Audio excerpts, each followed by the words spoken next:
A partir de este momento comienza la parte editorial de Platica con Ángel, correspondiente al lunes 19 de diciembre del año 2022. El título del editorial de hoy es: por favor, deseche toda ilusión. Comienza pues. Una de las cuestiones que a mí más me sorprendió entre la precampaña y la campaña y posteriormente a partir de la toma de posesión de López Obrador fue esa ilusión que no sé por qué, bueno, ahorita diré por qué, pienso, se apoderó de millones de mexicanos.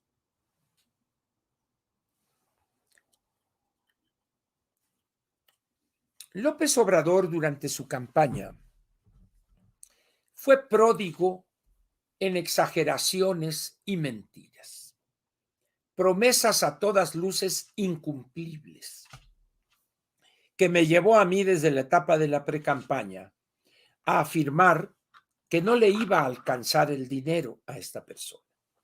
Se me echaron encima, yo era calificado como un chayotero del PRIAN, porque hablaba, etcétera, etcétera.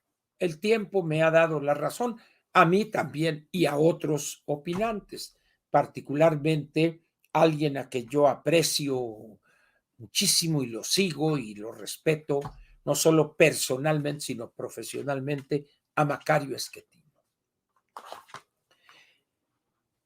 López Obrador despertó en millones de mexicanos una ilusión perversa. Les hizo creer porque reforzó una idea de allá que todavía con López Portillo estuvo vigente, que se puede vivir sin trabajar, que se puede vivir de la dádiva gubernamental. A raíz de la llegada del presidente Miguel de la Madrid en una situación de crisis, la famosa docena trágica, millones de mexicanos entraron en una situación de desesperación, de desencanto. ¿Por qué? Porque el modelo económico, aquel de sustitución de importaciones, de aislamiento frente al resto del mundo, etcétera, etcétera, había caído hecho pedazos. Y debimos abrir la economía como la única solución que el hombre ha inventado para mejorar su nivel de vida. La economía de mercado y la incorporación a la globalidad. Y eso significó un golpe tremendo para millones de mexicanos, porque se dieron cuenta de la manera más cruel posible que para vivir y para vivir bien tenían que trabajar y trabajar mucho. Pero también tenían que prepararse, que calificarse para poder incorporarse a los nuevos mercados laborales que la apertura estaba creando. Así pasó el sexenio de Miguel de la Madrid, difícil por las condiciones que había dejado López Portillo y Echeverría. Lleva él ese sexenio con mesura, con prudencia y preparando el terreno para una apertura de la economía, la cual se da en 1987 ya abiertamente, pero con negociaciones desde el 86 con el GATT, que sería el equivalente a la Organización Mundial del Comercio actualmente. Se abre pues la economía y empieza a surgir una forma nueva de hacer negocios. Se tuvieron que cambiar algunas leyes y posteriormente, en pocos años después, empezó la negociación de un tratado de libre comercio con Estados Unidos y Canadá. Presidente Salinas, a partir del año 89, toma la firma de un acuerdo de libre comercio con Estados Unidos y Canadá como la gran prioridad de su gobierno, con una visión de futuro tremenda. Y esa fue la ratificación del golpe original. Señores, hay que ser mejores, hay que estudiar, hay que conocer de cosas modernas, computación, paquetes de computación, hablar inglés, etcétera. Y viene después de Salinas Zedillo, que refuerza esa corriente. Lo hace también el presidente Fox y también el presidente Calderón. Llega el presidente Peña Nieto y corona esos años de apertura con el primer gran y profundo cambio estructural desde los años quizá de la Revolución Mexicana y en algunos aspectos de Cárdenas, particularmente en el reparto de tierras. Pero aquí fue la energía, Pemex, generación eléctrica, etcétera, etcétera. Está Salinas, ¿no? Luego Zedillo, dije, está Fox y Calderón, y luego Peña Nieto. Por una serie de errores, excesos, frivolidades, corrupción también, se criticó todos esos cambios que hubo. La reforma energética, reforma financiera y algo que hoy hemos tirado por el caño al basurero de la historia, la reforma educativa. Y en esas condiciones, después del presidente Peña, llega el peor destructor que ha conocido el país, quizá desde la llegada de Hernán Cortés. Un hombre, como ya lo he descrito, ignorante, acomplejado, mentiroso, traidor, y se dedica a mentirle a la gente de manera sistemática y permanente. Que aquellos, la mafia del poder, etcétera, etcétera, pero él les iba a dar todo para reconstruir además aquel paraíso perdido. Es evidente que quien tenga al menos 2 dedos de frente, yo tengo más por la pelonera, saben que es imposible regresar la rueda de la historia. Pero es tal la ignorancia y ese oportunismo de decenas de millones de mexicanos que creyeron ciegamente que sí se podía regresar al pasado y al antepasado. Y se le entregaron sin darse cuenta o sin querer darse cuenta la clase de destructor que era y es y lo seguirá siendo hasta el último día de su vida Andrés Manuel López Obrador. Empieza por dilapidar cientos de miles de millones de pesos que el país ahorró durante 15 o 16 años para situaciones de verdadera emergencia. Empezó y canceló, antes de tomar posesión, el nuevo aeropuerto. Detuvo o canceló la inversión de Constellation Brands en Mexicali. Estuvo detenida una gran inversión alemana en Topolobampo, una planta para producir la materia prima de los fertilizantes. Y así. Y se dedica a destruir lo construido a partir de 1982. Y hay que reconocerle, lo ha hecho increíblemente bien. Ha destruido prácticamente la economía, ha echado a perder relaciones económicas con Estados Unidos y Canadá y buena parte de Europa, que nos costó mucho trabajo edificar y fortalecer. Se ha dedicado a juzgar a los Estados Unidos y acusarlo como si estuviéramos en la mitad del siglo XIX. Ahí está su ubicación histórica, asusado por un conjunto de falsos conocedores de la historia, entre ellos su señora esposa. Una visión ideologizada extrema que hoy nos tiene peleados con grandes inversionistas en México, Estados Unidos, Canadá, España, Alemania, y así podría seguir. ¿Qué ha producido eso?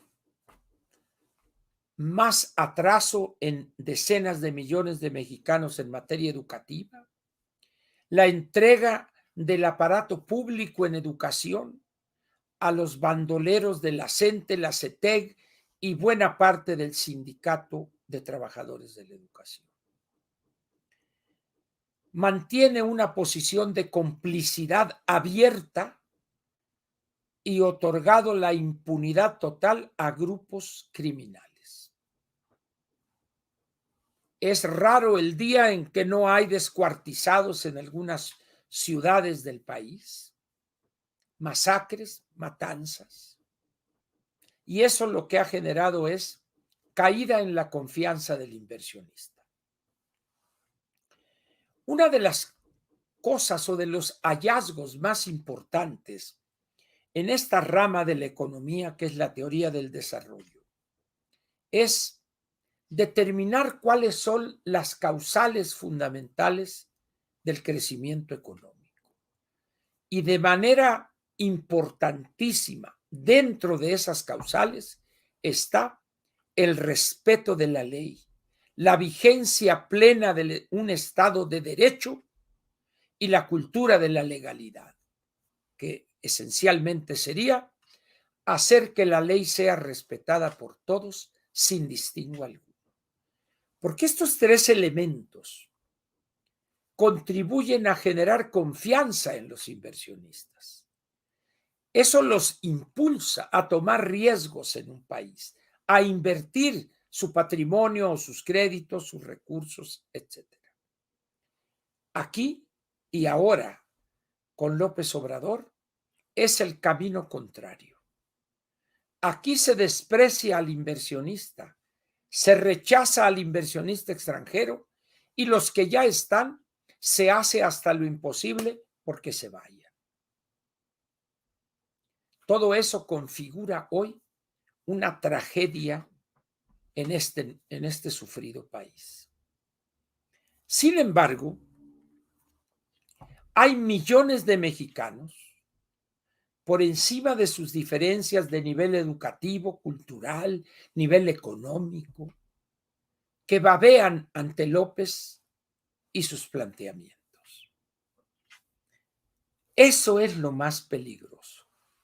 ¿Qué lleva a personas preparadas que han estudiado, en algunos casos obtenido niveles de doctorado o postdoctorado, a babear ante López Obrador y a defender ciegamente la destrucción del país? ¿A qué se debe? En algunos casos se debe a un resabio, a un odio de estas personas en contra de colegas exitosos. Dicho de otra manera, la envidia social, la envidia pedestre, perversa además. Como diciendo, ahora va la mía. A ver, ¿verdad?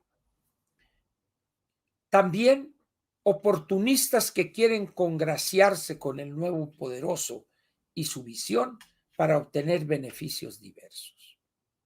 Y los otros, los corruptos de siempre, que le dan por su lado al nuevo Tlatuani en las estupideces que dice, con tal de obtener jugosos contratos.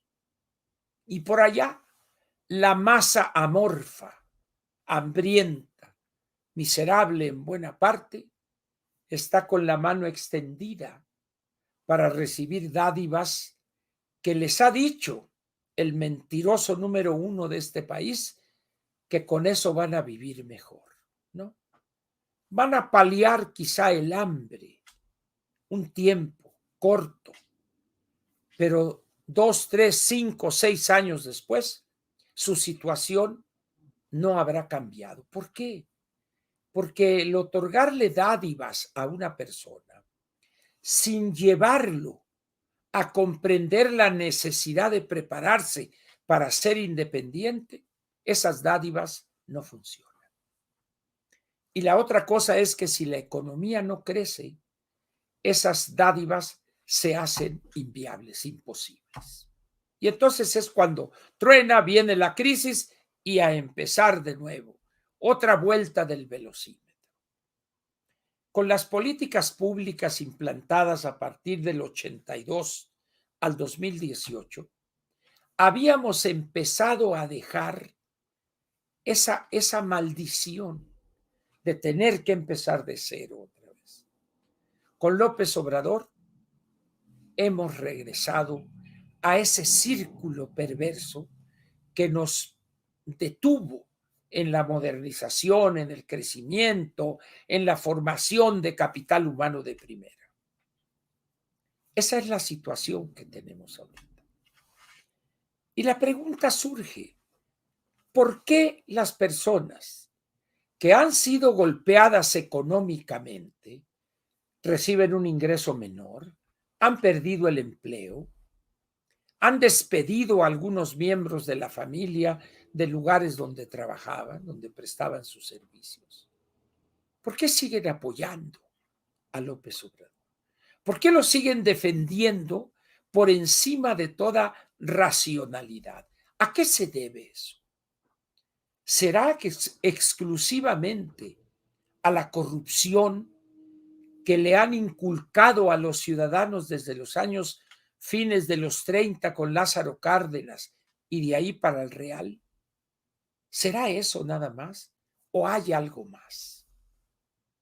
La holganza que los lleva a algunos a andar buscando la dádiva, o el delincuente pequeño que está mal acomodado por aquí, mal acomodado por allá, o a los corruptos grandes, medianos y pequeños.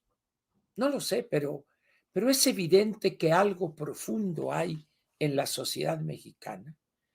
Cuando los más jodidos entre los más jodidos, los que han sufrido los peores efectos negativos de este gobierno, babean ante López Obrador. ¿Qué explica eso? ¿Ignorancia? ¿Será eso nada más? No me convence mucho ese argumento. Yo creo que hay algo más, que yo no lo sepa dilucidar, bueno, pues por mi incapacidad, desconozco cómo entrarle a ese tema, no tengo experiencia en cuestiones de psicología social o ese tipo de cosas. Pero el hecho es que los que más profundamente defienden a este destructor son los que más han sufrido y los que más van a sufrir la tragedia que López Obrador ha hecho de este país. Y en estos 4 años y por lo que hemos visto esta última semana o estos últimos 10 días, debe quedar perfectamente claro que el presidente no es un hombre de rectificaciones. No es un hombre que corrija errores.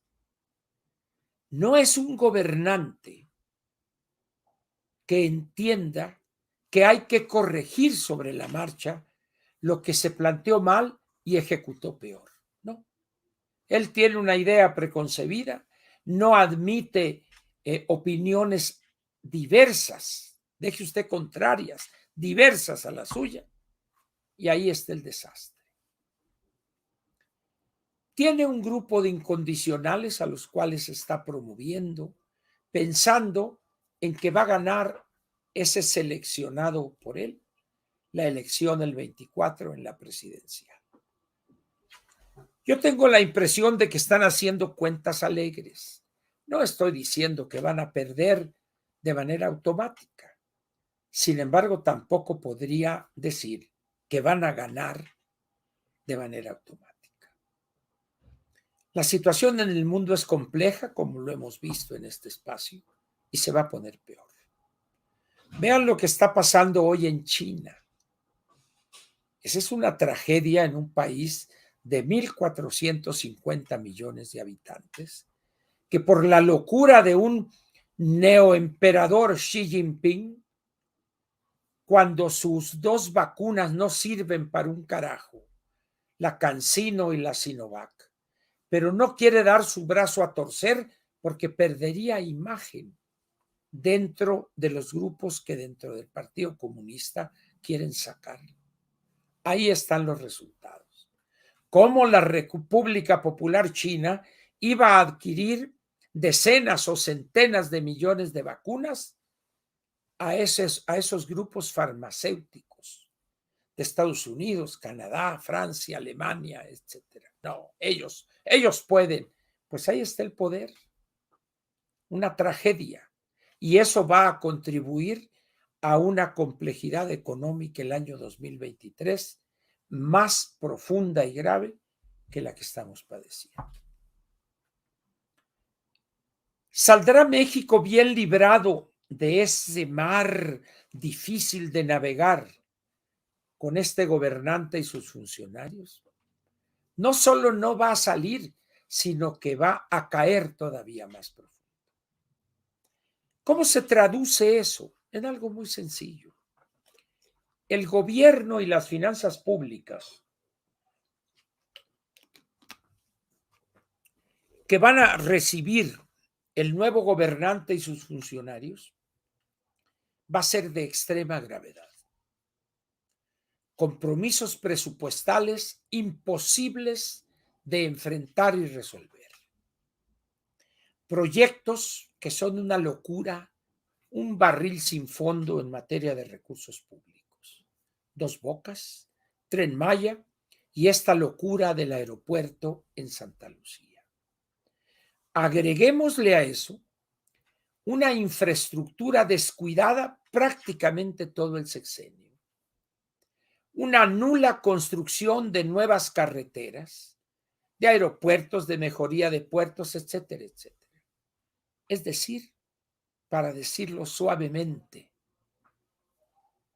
este gobierno que empieza el 1 de octubre del 24 va a recibir un país destrozado, sin dinero y con exigencias producto de decisiones demagógicas, profundas y graves. Gane quien gane. Repito, gane quien gane. ¿Cómo es posible entonces que ante ese panorama decenas de millones de mexicanos le aplaudan ciegamente a un individuo que se ha dedicado a destruir todo y a nada construir para reponer lo que está destruyendo? Pregunta para mí sin respuesta. No sé la respuesta, pero sí me doy cuenta de lo que está pasando. ¿Qué va a pasar en 10, 15 años cuando los jóvenes que hoy están en la primaria lleguen al nivel medio superior, es decir, al bachillerato, a la vocacional, etcétera, y lleguen pésimamente preparados, que nunca hayan podido aprender a manejar una computadora, que no sepan lo más elemental del inglés, que no entiendan lo que es una empresa, cómo funciona, cuál es su papel en la sociedad? ¿Qué va a suceder con esos millones y millones de jóvenes? Ni siquiera van a poder vender discos piratas en el centro histórico, porque ya va a ser o puro streaming y en los teléfonos, tabletas, etcétera, o las USB que le van a permitir tener ahí usted cientos o miles de canciones. Es decir, el panorama luce sumamente negativo. Yo le pediría ante este recuento apretado que he hecho frente a usted, que entienda y acepte que López no va a cambiar. Por el contrario, va a doblar la apuesta. Va a insistir en que sus planteamientos es lo máximo, es lo que garantiza la democracia, lo esto, lo otro, cosa que a todas luces es una mentira. Sin embargo, pues hay muchos que creen esas mentiras. A mí me da risa cuando planteo yo esta canción del Chamaco Domínguez que hizo éxito, El Pirulí, que dice, El bolero se llama Miénteme. Voy viviendo ya de tus mentiras. Otro verso por ahí dice otra línea. Miénteme más que me hace tu maldad feliz. Y eso ha hecho López Obrador. Eso ha hecho. Mentirles de manera descarada, ofensiva incluso. Y así no hay país que se modernice, que construya una sólida democracia y mucho menos que llegue a puerto seguro. Está usted avisado, pues. Y por favor, entienda y acepte que López Obrador no va a cambiar. Y aquí les comento algo. Una plática que tuve con algunos amigos el fin de semana pasado. Salió el tema ahí de la sucesión y salió el tema de la anticientífica Sheinbaum. Entonces yo planteé que de ser ella la candidata, porque no estoy convencido todavía que será la candidata obligadamente, es posible que lo sea, pero a estas alturas creo que pueden pasar muchas cosas. Pero suponiendo que sea ella y suponiendo que obtenga la victoria, yo planteé en esa comida, ya a la hora del café y la sobremesa y el pastel, etcétera, que ella tendría que romper con López Obrador. Lo que se llamaba hace 50 o 60 años el parricidio político. Parricidio es el asesinato del padre. El nuevo presidente es hijo del anterior presidente, que es el que lo designó y lo apoyó para que ganara. Y lo primero que hacía el hijo era cometer parricidio político. Se deslindaba del anterior, lo criticaba y a veces hasta lo sacaba del país. Eso es lo que planteé yo. Si la Sheinbaum, si la anticientífica, quisiere más o menos empezar a calmar al barco en estas olas procelosas y amenaza de naufragio, tendría que romper y denunciar a López y los suyos obligadamente. Entonces me echaron encima, no, la Claudia nunca va a hacer eso. Y yo les dije, una de las respuestas fue, en política, nunca digas nunca. Si hay una actividad en la vida donde jamás alguien debe decir nunca, es en la política. Porque el político es una persona que con tal de conservar el poder o acrecentarlo, es capaz de las peores cosas. De tal manera que si la anticientífica quiere no entronizarse, sino fortalecerse en el poder, con el poder presidencial, con ella, tiene que romper con López Obrador, denunciar a los suyos, meter a la cárcel a un buen número de ellos, porque de otra manera esto sería un completo desastre. Quedamos emplazados a seguir discutiendo porque nadie convenció al otro, porque además no eres el objetivo, pero es un tema apasionante ese. El candidato de Morena, si llegare a obtener la victoria, pongo el condicional, si llegare a ganar, mi opinión es que tendría que romper con todo lo que ha hecho López y lo que ha destruido, para empezar a detener el deterioro y la destrucción y perder quizá unos 10 o 15 años para regresar a tener lo que teníamos en noviembre del año 2018. Y en torno a la pregunta que le hago, que deseche usted toda ilusión, ¿qué piensa de esa pregunta? ¿Se atreverá la anticientífica Sheinbaum de ganar a romper con Obrador y los suyos? ¿Se atreverá el florero del Edén en caso de ganar? En el caso de la oposición, no pongo en duda que el candidato de la oposición de triunfar, la primera decisión que tomaría sería empezar a eliminar las babosadas y los retrocesos que promovió y concretó López Obrador. El que sea de la oposición. Unos con una forma diferente, otros con un estilo, pero cualquiera de la oposición. Y no digo nombres para decir, no, usted ya calla, como Gurría es su tocayo y no, ¿para qué? Mejor lo dejamos así. Cualquiera de la oposición, si lo llevamos a la victoria, lo primero que haría sería romper con López Obrador y su cauda de destrucción. Por eso le digo, ¿qué piensa usted? Como es una semana esta donde ya empiezan las posadas y esto, aquí vamos a dejar la parte editorial. En este momento termina la parte editorial correspondiente al 19 de diciembre del año 2022, aquí en Platica con Ángel.